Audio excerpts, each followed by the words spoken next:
Hi there. Today's West Kelowna HVAC question about gas fireplaces is, what should I not do with a gas fireplace? Well, one of the biggest things is don't get too close to it. Don't store things next to it. They're hot.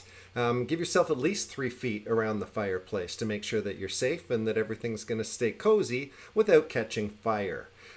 Generally, that's it. Oh, also, don't leave it on overnight. So, if you're worried about leaving it on overnight, there's all kinds of timer systems out there that you can attach so that your switch turns into a timer, whether it's set for 60 minutes, 90 minutes, or a programmable one for whatever times you want. But don't leave it on overnight. That's really a problem. And what was the last thing? Oh yeah, don't leave it on while you're sleeping. Obviously, if you're going to fall asleep there in front of the fireplace, you want a timer.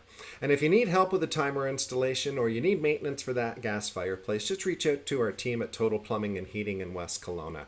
Okay, folks, have a great day. Please keep sending in those questions.